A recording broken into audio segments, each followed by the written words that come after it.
Hello, everyone. This is Jeremy Dennis, lead artist of Moz House and BIPOC Art Studio, and today I'm thrilled to be in conversation with current resident artist William P.K. Carter. I first had the pleasure of encountering William's work back in 2024 during the State of the Nation exhibit, where William's piece, Yet the Serpent Refused to Die, a powerful piece that was presented at the Old Stone House in Brooklyn. Even then, I admired William's work. It was a standout piece with deep layered meaning, radiance, and I had the pleasure of meeting William in person at the opening reception. William is here at Moz House. You've been here for about a week and a half, maybe about 2 weeks, and shared so much with our community, from a enchanting performance of your debut puppet show, First Buds of the Garden, to a reflective and joyful quilting workshop at the Nathaniel Rogers House, presently known as the Bridgehampton Museum. And their practice isn't just about art, it's calling toward self-recognition, transformation, and a softer, stranger kind of belonging. William, welcome to the Moz House podcast. Oh my gosh, I'm so excited. That was an incredible introduction. Thank you so much, and thank you for having me. I'm so honored. And I guess from here, if we want, we could just hold it up close and let's see. My first question for you, William, is maybe I'll jump to the past, how we first got connected. Your work, Yet the Refused to Die, was so incredible. When I saw your submission, I was so impressed. Can you talk about how that piece fit into the State of the Nation show and your larger practice, and how it wasn't that long ago, back in 2024, but how that piece and your present day body of work and what you're thinking about now has transformed? So that piece I made in response to, there is a few killings of Black gay men just all around, just for being Black and queer together. But the one specific one, I believe it was in Brooklyn, and it was a man who was voguing at a gas station, right? Just dancing, having a good time, and then was shot multiple times. Definitely killed, just for expressing joy and being unapologetic about his identity.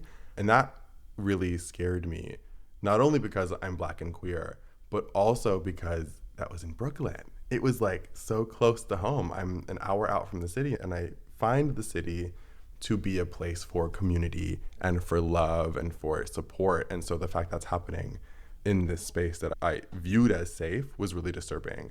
And so I was looking around my childhood home, which is where I currently live, where I have lived for basically my whole life. And I was looking around at all of these icons that my family has. We're Greek Orthodox. And so I was looking around and reading about these stories that were told to me in my upbringing, and how the heroes of the stories were always white men. Even though there are so many more people in the world, there was always the hero of the story was the white man. And not only that, the villains were usually creatures. They were beasts, they were snakes, they were monsters, they were dragons, they were serpents. And these creatures that I would see as beautiful and colorful were used as these demonizations of identities that I hold. Like all of these stories about killing these serpents was an allegory for the devil, which is an allegory for sin, which is such a broad term used to describe any sort of identity or behavior or feeling that is not conducive to whatever religion is being talked about. And so I was thinking about how I normally would identify with these more beautiful creatures, these feathered, scaled, furred beasts, right? That are shown to be these demons.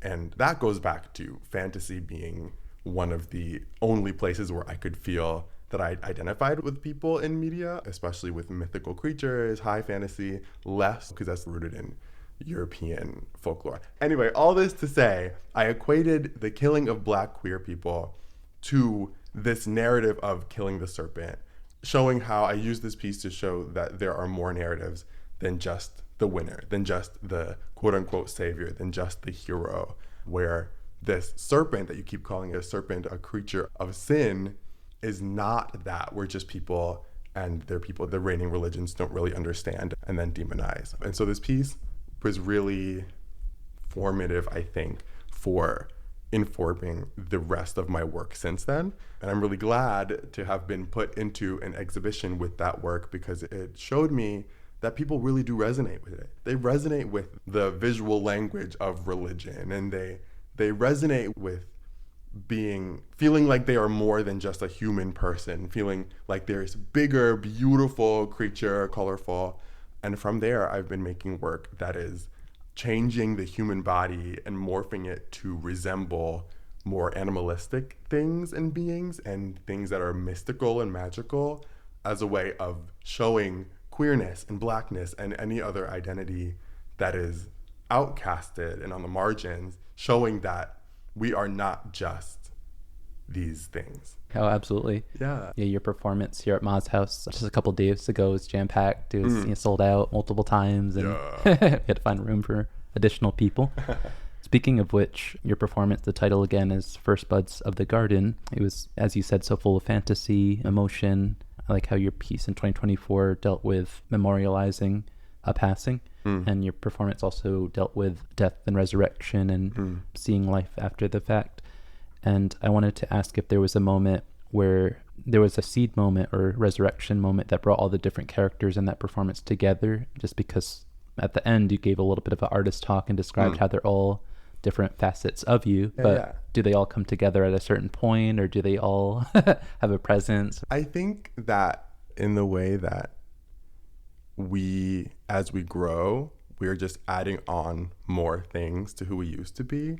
And in that same way, all of my puppets and all of my pieces are of the same body, whether it's a body of work or my own body as the artist.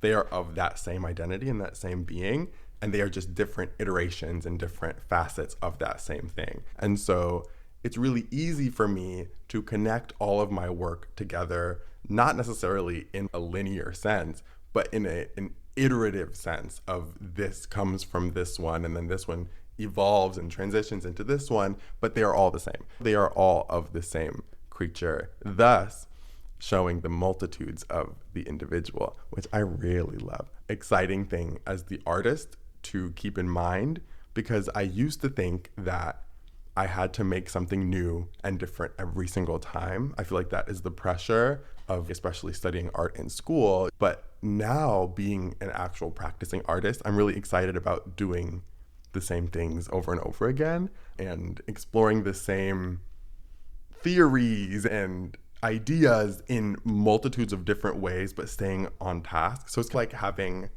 a stationary object and then walking around it and seeing it from all angles. So I'm just going to keep making these works that are iterative of each other until I find that I have explored all there is to explore about that body, and then maybe I'll move on. But maybe that'll never happen. Maybe I'll just keep finding new ways to look at my work and my subject matter. Yeah. Absolutely. You love that explanation. And as you said, during the end of the performance, you were saying the more particular or the more specific, the more universal and the more relatable the art can become. Yeah. And I was going to comment that your work and my work are, in my mind, are so similar. Really? Even though it's performed and presented in very different ways. Yeah. It's like it's about those in the past who need to be honored. It's about healing. It's about telling stories, invented characters that are also part of yourself or self-reflection. So I think it's a great path that you're on, and being such a young artist, I think you're on a great path. Oh, thank you. I wanted to change directions and talk about another element of your time here at Ma's house and on the East End and at Shinnecock. There were so many firsts, including your first ever workshop that you led as the teaching artist. Your quilting workshop at the Bridgehampton Museum was very technical, a lot of steps. I think there was even a step that you said that you invented as a way to do your own sculptures. I wonder if you could answer the question about just materials. They're playful, they're shiny, they're fashionable. I think there's glitter in there as well. Can you talk a little bit about when you go shopping or when you recycle or when you go thrifting, what kind of materials speak to you and why? That's a really good question. I feel that my practice is really based on tactility and feeling, especially as a quilter. Quilts are traditionally meant to be put over the body to keep warm, to touch, to feel, especially quilts that are made by loved ones or family members. The feel of it is so important because it's almost like you're being hugged by that person who made it or by the person who bought it for you. And so when I find materials that I really love, it's usually things that remind me of people that I love. And so I tend to go for patterns and materials that would feel like they were, like couch upholstery or old linen sheets or something like that. My grandparents have been so active in my life, and their aesthetics have been passed down to me, which I really love. I try my best to use a multitude of different textures and materials, especially because fabric is expensive. And so I'll take what I can get. I like to go thrifting for old sheets and tablecloths and curtains. And you know what I really love to do? I love to get baby clothing, because I was doing this project in college where I used my old baby clothing and I ironed them and cut out pieces of the fabric to make a bigger quilt. And then as I ironed, it released the smells of all of the products that my mom used on me as I was a baby. And so I was like ironing and smelling all of these like nostalgic smells. And so now when I work with other people's repurposed or thrifted or gifted clothing and baby clothing, I can smell the care that was put into them, and I love that. But honestly, I work with all types of fabrics and materials, because who am I to say no to getting something to work with? Every new thing is a new challenge to learn how to work with. Also, feathers, very important. Feathers are so important. I would say feathers and glitter are the two most prevalent things in my work, just because of how they move and how they reflect light. I think those are gorgeous. Yeah. Definitely. And on the podcast, I always love to shout out when there's other visitors, other contributors, other resident artists. Yeah. And that's one thing that you and Chris Waymeyer, one of our alumni, had in common. Yes. So I think Chris was doing baskets. They were, I don't know if I am going to make people sad, but we used to have chickens. They're also deceased at this point. Very sad. And I think Chris made a point to collect some of the feathers, clean them, and incorporate them in the weaving. I wonder if you could talk about feathers in your work, but also the paper towels that you use as well. But I'll start with feathers. I think that the quality that feathers bring to my work is that it's something that I really can't control. I can't control how a feather is going to move in the wind, because I can't control the wind. As much as I may try, it's always going to act or move differently than I expect. And I need that as somebody who is very controlling over my work. I would love to have a charge of everything that happens with my work. It's nice to step back and let the materials just speak for themselves and let them move how they're going to move, and then allow me to then, in response, find different ways of using them, which is really valuable to me as like a balance thing. Yeah, I also think that feathers are very queer. There's something about them, whether it's because they're used in drag performances a lot and burlesque performances, and those are really a lot of the outward-facing expressive art forms that I have been loving and pulling inspiration from, but just also the idea of plumage and displaying some sort of color or brightness or status with adornment, with stuff that is on your body, over your skin. There's something that I really love about connecting that with drag performance, and also just performance of identity. I think of because all identity is performance, right? And so you could choose to perform the same thing that everybody else is performing, even though we are all incredibly unique and are going to show different colors of ourselves and show different textures. There's so many people who believe that the only option is to perform in the same way that everybody else is performing. And I think that I did that when I was younger more, because I didn't really have a grasp of who I was or what colors I wanted to show. But now I find it so stifling to even consider that I could be showing the same colors as somebody else, because that wouldn't be a good illustration of who I am. And so these colorful feathers, this plumage, is almost like a celebration of uniqueness, individuality, which is it's another plus. Less materiality wise, but more symbolically. Yeah. So you spoke a little bit about the feather usage and how that relates to identity, and we love tangents, so it's all related. And how did you end up creating pieces out of paper towel, and can you talk about what those pieces represent? Yeah, this actually was my first time making puppets out of paper towels, because the material, not the physical material, but the subject of this larger piece that I was working on was about being yourself, right? And finding yourself and finding other people that are being their authentic selves. And I think that fabric is a great way of showing that. Just as I said before about adorning oneself, we adorn ourselves in clothing. And so when I use fabric, I wanted that to show a sort of connection to an identity, to a person, some sort of good relationship, or I see you and we are of the same cloth, that sort of connection. But I wanted there to be antagonists, like physical antagonists that are separate from the people who have the connections, from the characters that are supposed to be together. Like a color thing, have the villains in all black or have the villains in all white, or having these antagonistic characters have more of a visual difference. I thought that I would use a different material that mimics fabric as a way of differentiating between antagonist and protagonist. And so I used paper towels, I used printer paper, and I used packing foam to create these antagonistic flowers and their petals as a way of showing that they are still performing, but there is a fundamental difference between their performance and the protagonist's performance, where they are trying to mimic fabric. Their materials are trying to inauthentically produce some sort of connection or reaction or kinship to the main characters that are not authentic. And I found that paper towels, I plan on using paper towels more just because I love the way they feel and the way that they hold their shape.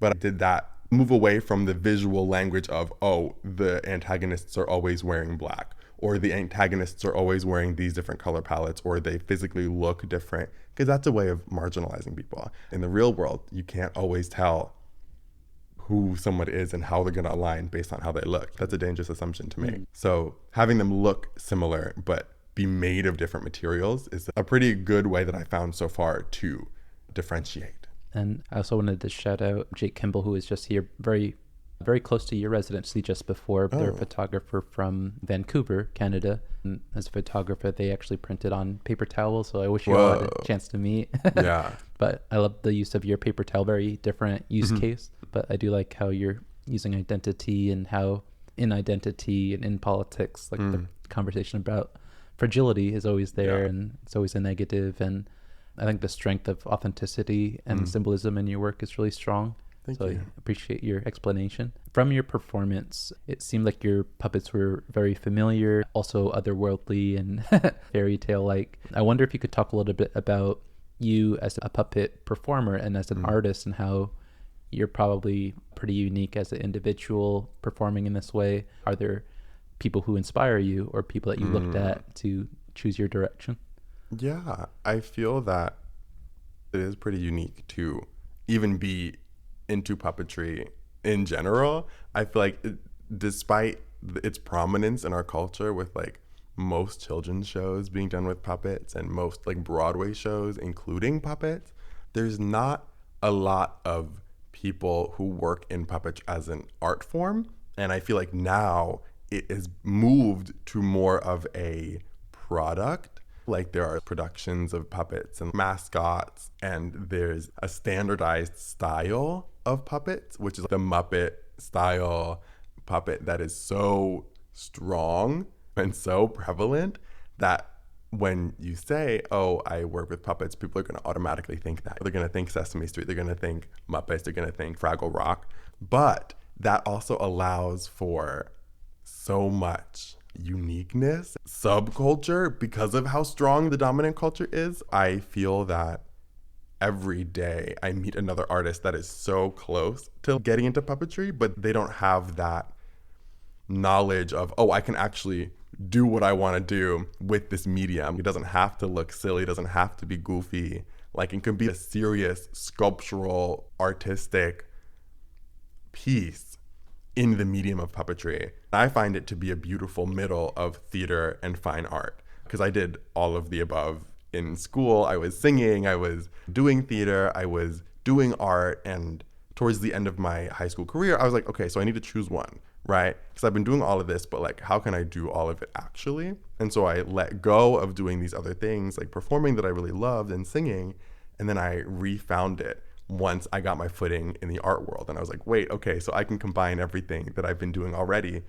and channel it into this one art form, which is puppetry. It feels very all-encompassing, very broad. As for my inspirations, I have to give a shout out to Ash Winkfield. Z is one of the people who has brought me into the puppet world, into the puppet scene in New York City. And the work that Z does is just so beautiful and incredible. And the breath that is brought into every work is like breathtaking. Look up Ash. Some other artists that I look up to, the movie The Dark Crystal. I used to rent that movie from Blockbuster, rest in peace Blockbuster, like every other weekend when I was a kid, when I was younger. That is ingrained in my mind. That's like a fantastical puppet work that isn't in the Muppet style, despite being made by Jim Henson, who also did the Muppets. It is a very unique piece of media that is incredible, and I recommend looking that up too. Singers. I love to deep dive into singers' discographies and find how they describe their feelings, and then it translates in my mind into physicality, into sketches, into colors. And so I love MNEK, MNEK like the letters. He's incredible. His album, what is his album called? Language, I think. Incredible, beautiful artist. And then Lizzie McAlpine, actually, her music does something to my soul. I think it's just the way that she uses words and chords that really resonates with me, that then fuels how I visually depict my emotions, which I love. And then a final inspiration is Byzantinian chanting, but more specifically like Greek Orthodox chanting. I grew up listening to that. It is like a huge part of church culture. And I find that it is a beautiful way of getting emotions out when you don't have the words. You let the sounds that you make resonate within your body, and however it comes out. It is incredibly complex as a singing form, but it's also so recognizable, and the patterns in singing are very similar to each other. So it's a very accessible way of communicating feelings without using words. So I use that as an inspiration as well. Oh, thank you. Yeah. That's such a great list. I have to look them all up. But maybe to add on to that, for your First Buds of the Garden performance, that was a 30-minute long performance with puppet. In the background, you also had that whole time a combination of singing. You had, it felt like journal entry style narrative, and it was in your voice. There were so many quotes and lines that were, it was like a good thing it was like a dark room. I'm sure people were tearing up. Oh, I hope so. That's the goal. But one of the lines were along the realm of, I'm a like past expiration fruit. I'm like everyone else, but worse type of line. Angsty teenage vibes. Yeah. Do you read anyone to inform your writing for these narratives, or are you currently reading anything in the library here? Do you remember? Or? I feel like my writing style is not fueled by other writers. Again, it's fueled by musicians. And so a lot of the time I will write words that could very easily be put into songs. Let me think of any more musical artists that I love the writing of. And that'll be going in the back of my mind. For the library here at Moss House, I've been actually using a lot of visual inspiration from pictures. So I haven't been reading words very much, but I've been collecting all of these images and silhouettes and textures and colors that I really love.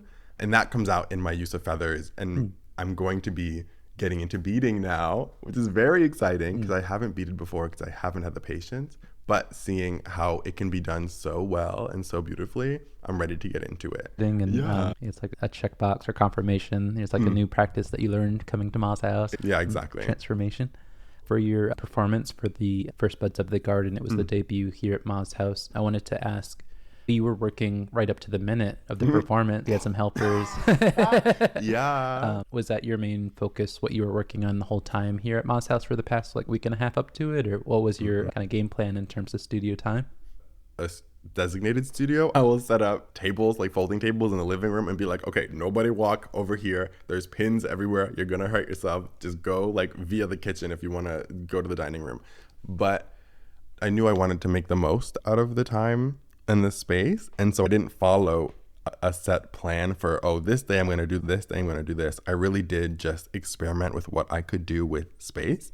And so I have begun a patchwork quilting project, and then I pivoted to developing my hand quilting skills in preparation for the workshop. And then after that, I really buckled down and worked on puppets. But even then, I was experimenting with different materials that were accessible. I was experimenting with size, because I can only work so big at home without it being a nuisance to my family. And so I monopolized a few tables in the studio, which is really nice to find the flow of how I work. I've learned a lot about my process via working on all of these surfaces at once. And within all that, I've been doing a lot of administrative work in my practice, where I was documenting what materials I used and where I can source them.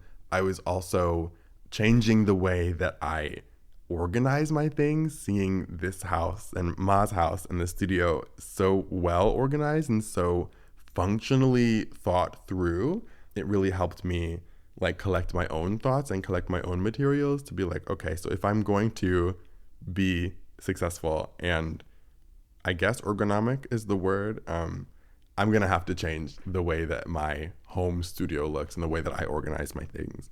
Your family's so supportive. They drove all the way from Hudson Valley here to Southampton for your performance, also dropped you off. Yeah. And I guess they might pick you up at the end. Oh. That's so incredible. Yeah. I think one thing people who didn't make it to your performance heard is that both of our mothers have the same birthday. Oh my God, yeah. So, yeah, we have the same mom, actually. I did believe in astrology before hearing that. There must be something real to it. They're very similar. Yeah, They're supportive. very similar. Yes. Yeah. Can I talk about my parents for a little bit? Oh, please do. I love my parents so much. They have supported me through literally everything. I say it all the time, and I will never stop saying it, but they are the reason why I'm able to be an artist and why I'm able to spend almost all of my time focusing on my practice and not having to worry about, oh, I have to pay rent, or I have to go buy groceries, or I have to housekeep. I really can focus on my work, and I'm very thankful for them not only allowing me, but like actually being so passionate about my work as well. And I think that comes out in my work too, because a lot of my work is about me and my parents, or about things that we've all experienced, or things that they have experienced that then through them I have experienced. But I love you guys, parents, Gary, Sean, Carter. You guys are my rocks. Also, I'm really happy that I don't have to force them to come to all my stuff, because they want to, regardless. And I think it helps that I'm an only child, because there's no other children to steal my support. That's so funny, but such a sweet message. And going back to the Old Stonehouse piece that you submitted, when I saw that, I was so amazed. I think it was one of the highlights of the show. I wonder, in your parents' case, do you think that there was a particular piece that they saw and they were like, oh, we have to support our child no matter what. They have to be artists from here on out.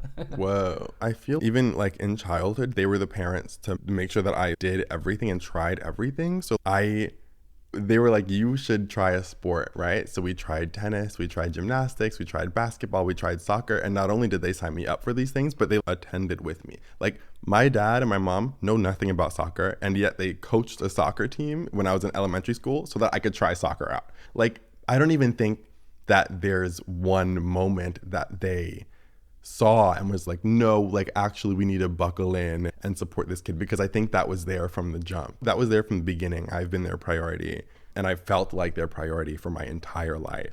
And so I think it's just because they are so kind and loving and giving that they decided to support me in whatever endeavors I choose. And I think I'm just glad that I'm doing an endeavor that they enjoy, that they love, which is an added bonus. Yeah, absolutely. So wonderful to have that support system. Speaking of which, you have a couple more days here at Ma's house, and then you'll reconnect with family.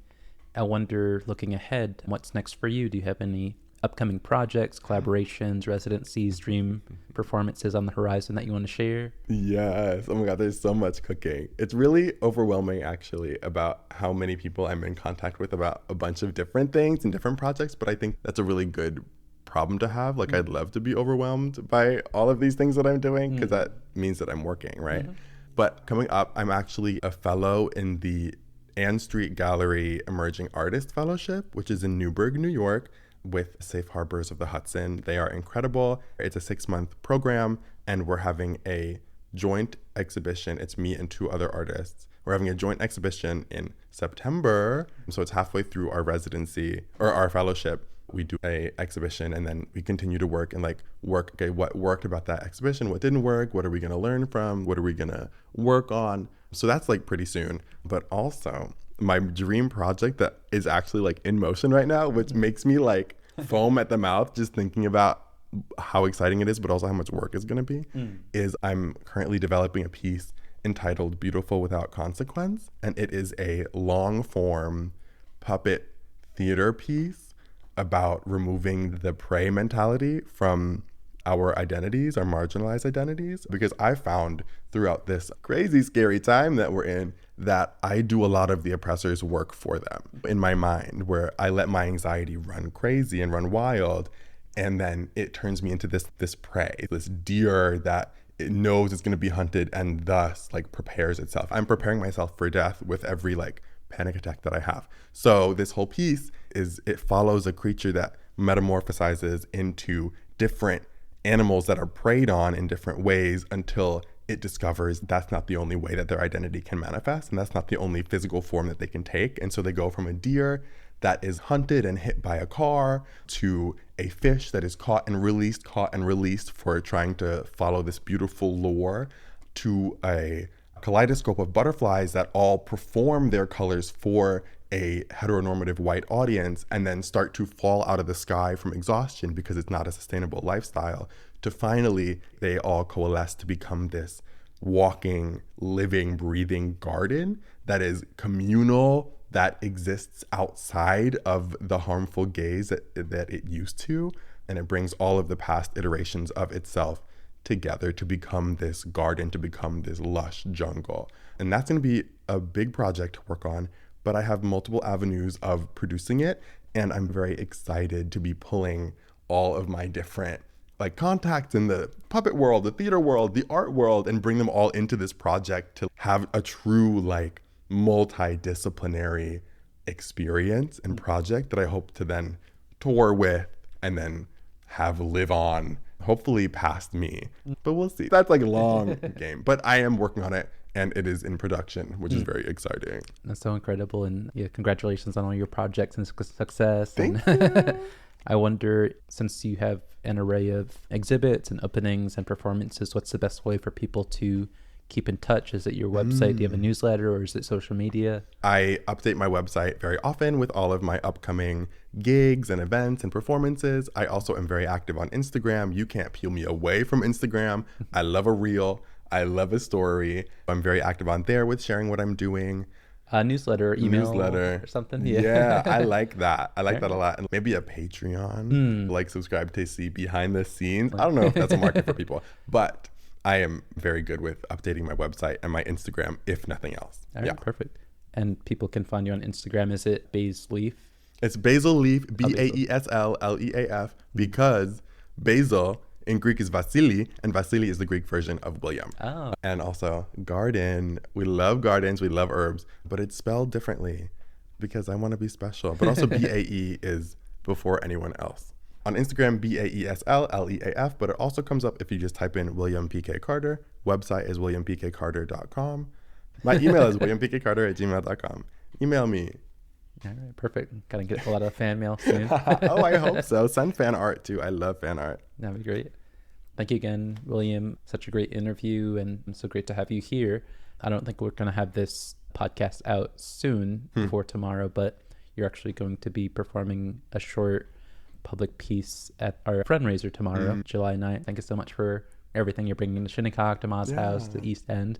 And I'm so grateful that you're here. So thanks again. Oh my gosh, thank you. And can I just say, I've learned so much about myself being at Ma's house, not only from the art and the studio work, but from the community and from your family and from you. I'm so honored and thankful to have been brought in as a small part of this incredibly large and incredibly beautiful community. So thank you. Oh, absolutely. And somehow this is the end of the podcast interview, but somehow we didn't mention Daisha. Oh my God, Daisha Devon Harris. Yeah. Okay. Can we talk about Daisha for 1 second? No! Daisha, I love you. Daisha, I love you so much. I miss you. But shout out from years on. Yeah. Thank you again, William, and everyone should check out your work. Thank you. Love you. Bye.